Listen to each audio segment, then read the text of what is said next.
It's not always a complicated equation. Thoughtful service and a secluded oasis quality are what sets this Oberoi property apart. Hi there, my name is Kevin.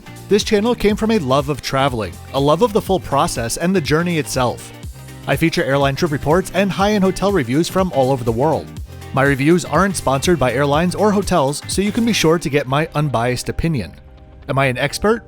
You can decide. Am I fair? Yeah, I am. Let's get into it. Welcome to Bengaluru.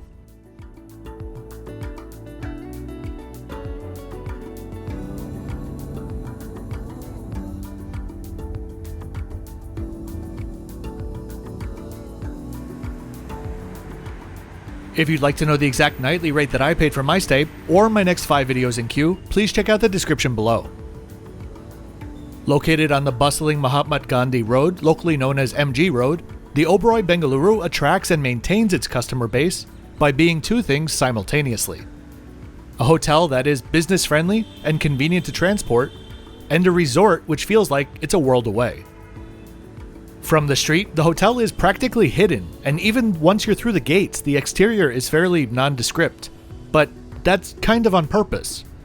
Everything this property is about is quite literally on the other side of the L-shaped building. Depending on your driver and how lucky you're feeling, the drive to the airport could be as little as 45 minutes, and compared to just about any other Indian city, we can see why Bengaluru is known as the Garden City, dotted with parks and green spaces. Just a few minutes walk down MG Road, you'll also have access to the Trinity station of the local metro system. Opened in 1992, the 176-room hotel has a lobby which feels like it's from, well, 1992. But it skews more classically elegant than it does dated in person, and the condition of every square millimeter is near brand new.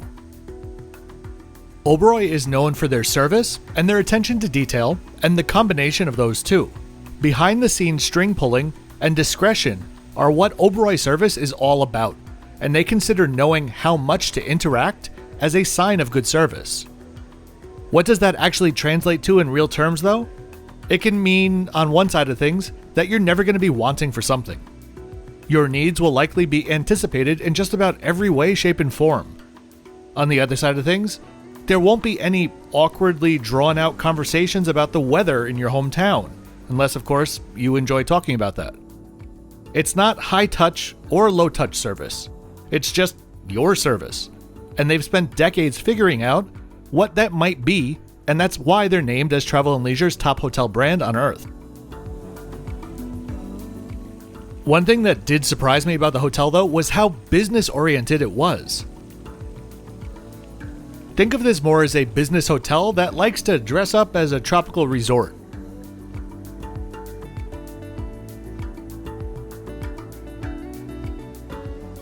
The clientele is diverse, and there are just as many impromptu meetings taking place as there are families walking around the beautiful grounds.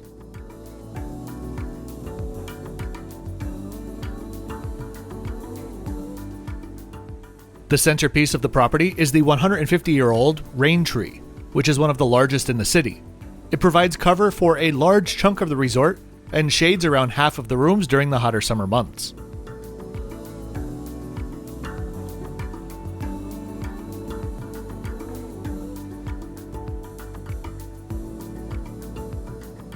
Beyond the tree is one of the more stunning pools that I've seen recently. And I know, you might be looking at it and thinking, well, yeah, it's a nice pool, but the best, really? It's all about the setting for me. The separation and the seclusion that the pool area enjoys from the rest of the hotel's spaces really does make you question where you are. From nearly every vantage point down here, all you can see is lush foliage and comfortable yellow loungers and towels rolled with precision.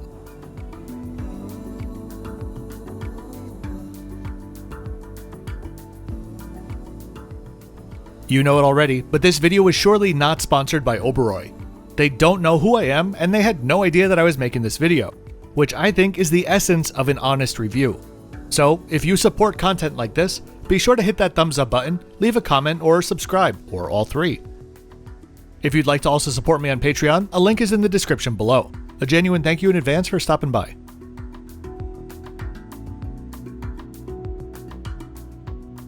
Beyond the pool area is an area that I'm sure is used for events and weddings, but doesn't feel out of place when it's not in use.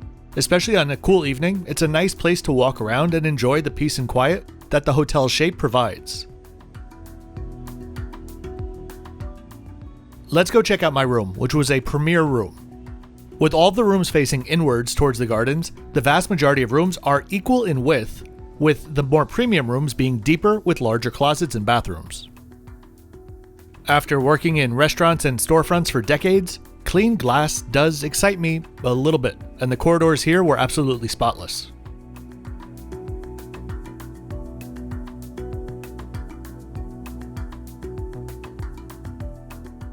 Entering the room with the Raintree outside dominating the view, the first feeling was one of pure relaxation. You've seen me complain about dated room interiors plenty of times on this channel, and some will feel that this one is dated as well.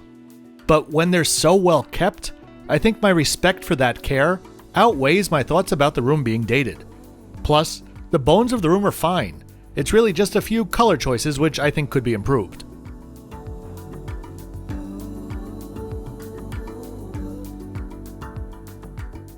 One of the hotel's more extravagant touches are the bright red Butler buttons that are right next to the bed. Butlers at Oberoi are not housekeepers. They are your own kind of personal concierge, which is available to take care of everything that you can't be bothered to get out of bed for.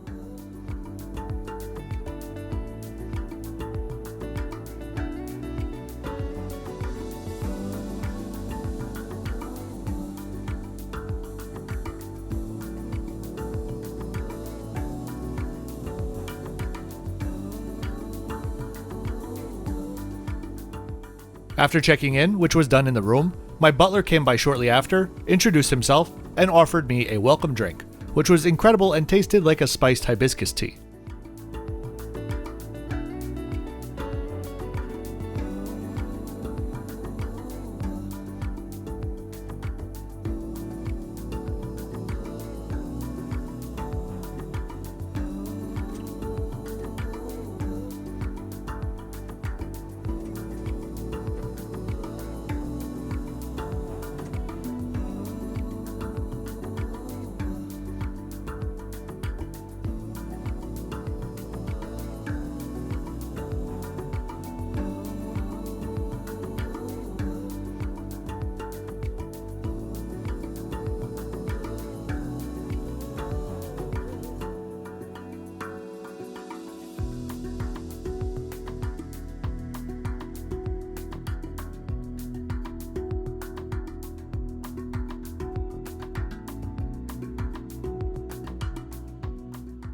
Oberoi's signature walk-in closets provide ample space to spread out, and let me just tell you, if you're in need of laundry service, nobody, and I mean nobody, presents clean laundry quite like the Oberoi does.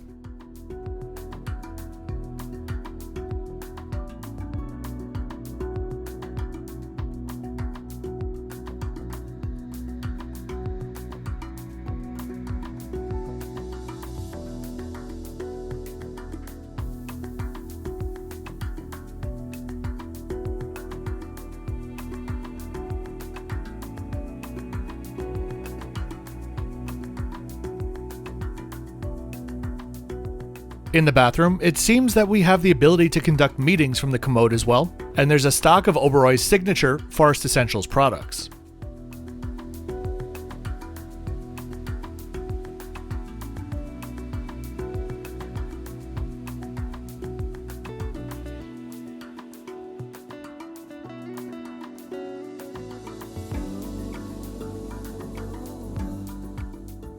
There's also a very effective steam shower, bathtub, and their impossibly luxurious towels.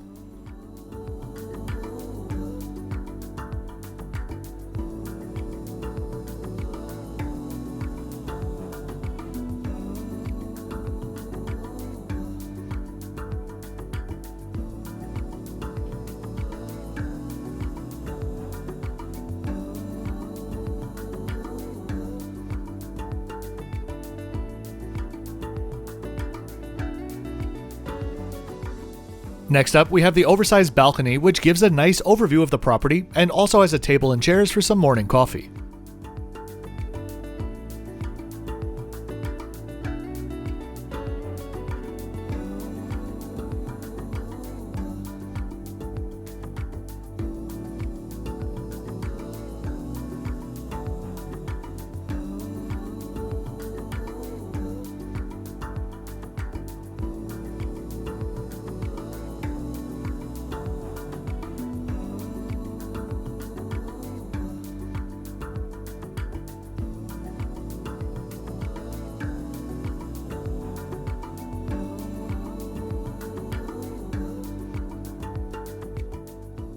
Last up is this much appreciated iPad.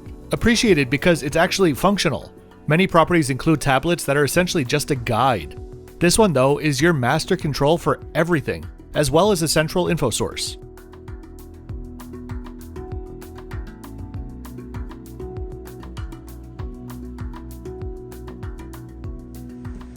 Alright, let's go explore a few of the venues. You'll notice a stark contrast between some of them. First, at the Polo Club, which is a daytime meeting space, which turns into a bar with live music at night. You'll certainly notice the very old school decor in here, which is a very different vibe from the next venue, Wabi-Sabi.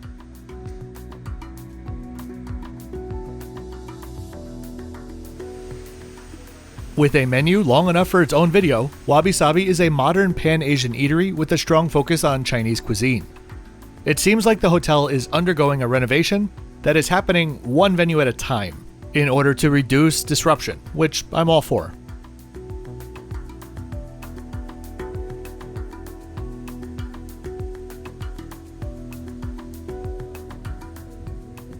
Next up, we head to Naam, which is their signature Thai restaurant, accessed through a rock tunnel and a series of winding paths.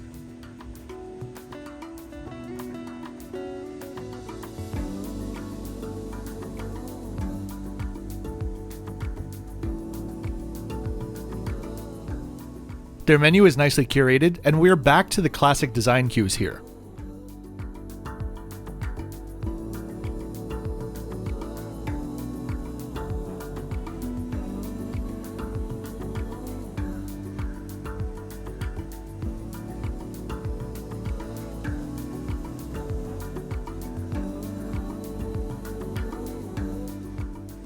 Last up, another updated venue is Lapis, which is their all-day dining venue, serving up an impressive breakfast with an extensive menu that features plenty of local and Western selections. I admittedly am not a fan of hotels that don't publish prices on their menus online, but the prices were in line with what you would expect at a 5-star hotel in the country.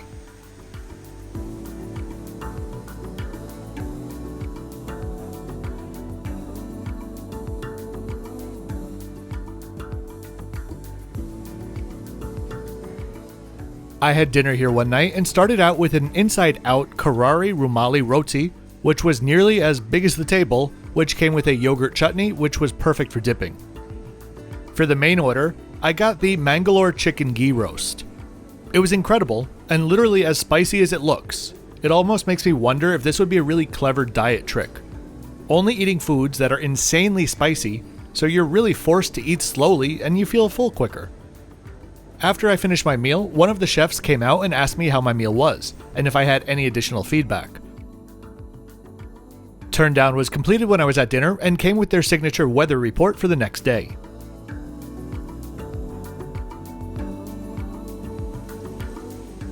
You'll usually find a cart like this in the lobby of any Oberoi in case you're up and out before the restaurant opens for breakfast, which is a nice touch. I definitely recommend waiting for Lapis to open though, because the spread is pretty incredible. In addition to the buffet, there is also a pretty long a la carte menu similar to the one in Mumbai, but here in Bengaluru, the buffet itself was much more extensive.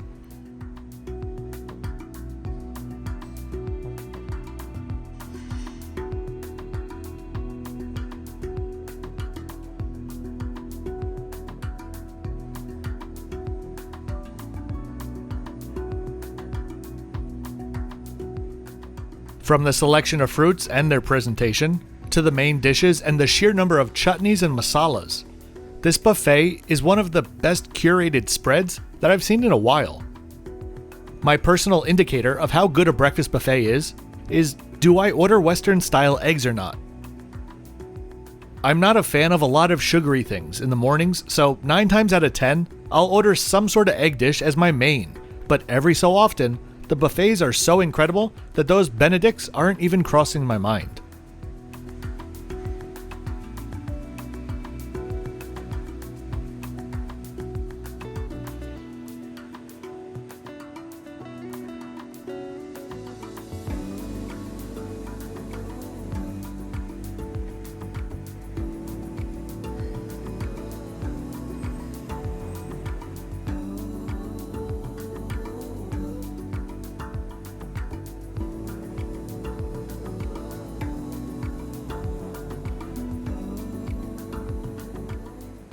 That being said, I can't not order the curry eggs, as well as some lentil fritters.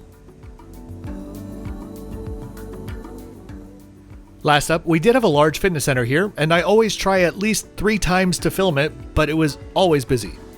But there will surely be something in there for everyone. Overall, it was the little details that had lasting impact here. The service was incredibly personal, and the staff were constantly asking for feedback, and in every case they were genuinely interested in what you had to say. I really can't emphasize how rare that is these days. If you're in Bengaluru, this Oberoi is certainly a top option. But if you're going to be here, you should subscribe and tune in next time to see if the Leela Palace Bengaluru is even better.